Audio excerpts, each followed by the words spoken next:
How do you assess that performance? I thought it was a good performance. I thought we deserved to win the game. I think, listen, it wasn't perfect by any stretch of the imagination, but I thought the boys put in a performance with the shots and the chances we created that should have been 3 points. Unfortunately, a deflected goal and then a really good equaliser, and we've managed to only get a point. So that's really disappointing because I thought the efforts that the lads put in and the chances we created, we did more than enough to win the game. It seemed that, especially the second half, the chances created were phenomenal to see. What was the talking at half-time like? No, it was. I actually challenged the players to be better. I felt we were sloppy. I felt we improved as the half went on, but I didn't think we started great. I thought our energy could have been more. I thought the tempo and our passing and play could have been more forward runs. And the players responded. And I thought they were fantastic second half. As you say, we created so many opportunities. And I'm so happy for Ben with these 2 goals. We should have scored more, and that's something we're going to have to work on. And obviously we conceded 2 goals as well, so that's a disappointment. What's up, everyone? Welcome back to the channel. It's your boy, Shane Rowe. Guys, grab your Yardies coffee, hit that like button for me, and that subscribe button. Thank you very much. And let's get caffeinated, guys. For those of you who are saying, who the fuck is that guy? Yeah, that is Darren Fletcher. He is a Man United great, not a legend, but a Man United great.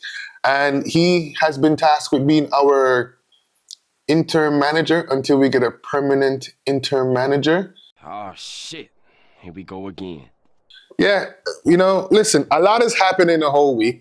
We lost our manager. Ruben Amorim has been sacked. Hey, bro, come on now, dog.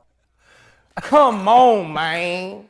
And I'm not sure if the writing was on the wall, but at the same time, the results, they weren't the best, right? Win percentage wasn't the best. And in the last, 5 games, we only won 1. And in those 5 games, we only had 1 clean sheet against Newcastle, where he switched it up. I'm talking about Ruben Amorim now, and gave us the 4-3-2-1. Went back to the 3-4-3 at the Wolves game. We drew there. Went to the Leeds game with the 1-1 draw. And, you know, stuff kind of hit the fan between the manager and the board. And here we are. But listen, life moves on, right? Now, on one hand, I'll tell you, I can't take this no more. This drawing of game where we should be winning. On top of it, the defending is lousy. It's embarrassing. It's a disgrace. That's what it is, a disgrace. But I will say this. Burnley had to play exceptionally well to keep us from scoring at least 4 goals. At least there should have been 4 goals. There was about 2 different goal line saves from Burnley. So you can't ask the players to do much more except do a little bit more and put the ball in the back of the net. Drink the coffee, it'll make you feel better. They did come out in the 4-2-3-1, which, again, we look potent. I don't know how Burnley came out of that game without the loss. We kind of do know, because the one thing we do have going wrong for us is the defending. I don't want peace. I want problems, always. The first goal, okay, unlucky for Heaven. I would have liked a stronger foot. I mean, try and get it out of the field, not like a lazy foot and it just deflects off your foot. The second goal, I don't think Shaw shut his man down, and then by the time Martinez tried to block it, it was a good curler though. I ain't gonna lie, it was a good curler, and Lamin's got to be careful because he's gotten beat by a couple of those in the last couple of weeks. So between Villa and this game, there was a couple good curlers that he didn't get to. On a positive note, we did score 2 goals. We could have scored 4, maybe even 5. It could have been 6. And the game probably should have finished 4-5-2. And we got Bruno back. Yeah, boy. And Bruno, I've seen a video, I'll try and put it up here, where he's basically running the show. Like, this man was on the pitch coaching people. He was telling Sesko where to run. He was telling Drogu where to run. He was pointing out the passes he's about to make and they still couldn't make it. Look, I really hope that we build a proper team around Bruno. And when you see currently what we're looking at in terms of the season stats, you see people's numbers are starting to look a little bit better. Sesko, we got 4 goals and 1 assist, albeit we 20 games deep. So we need to kick on, right? Mateo's got 4 goals. Bruno's got 4 goals and 8 assists. Drogo's got a goal and 3 assists. And even Delat is down here with 2 assists and a goal. So things are picking up. We got Ahmad and we got Mbeumo to come back. And Mbeumo already has like 5 goals. So I think Bruno just barely tied him recently. And he's been gone for the last, 3 weeks, I think. So there's positives to come back into. I don't really want to talk too much about the old manager because we got to kind of move on. What I will say is that he didn't do himself any favors, Amarin. I really wanted Amarin to succeed.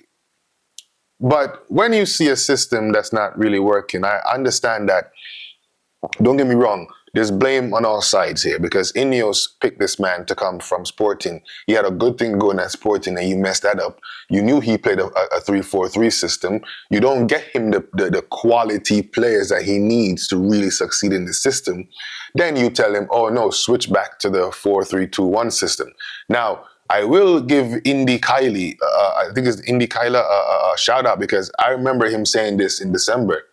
And I was like, man, this can't be true. But then you've seen recent news come out that there was a discussion about the formation, about if he's going to play the 4 at the back versus the 3 at the back. And now that the window's open and he's expecting transfers and activity, we're telling this man no. Ridiculous. That's not ridiculous to say that. When you see how the team played in the 4-2-3-1, you almost think, right, now we have players that we can sub in and sub out and without overworking them because I think Bruno was probably getting, as much as he was still putting up numbers, he was probably getting too much work where he can sit in the pocket of the number 10 position and dictate what's going on around him.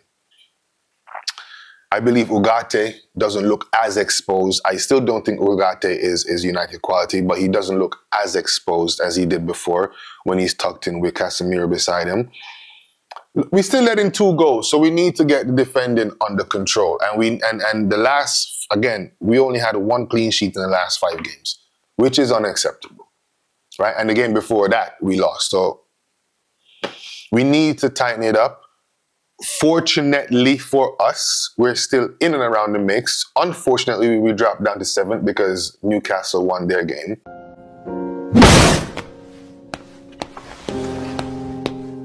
But, you know, I don't feel all the way disheartened about the whole thing.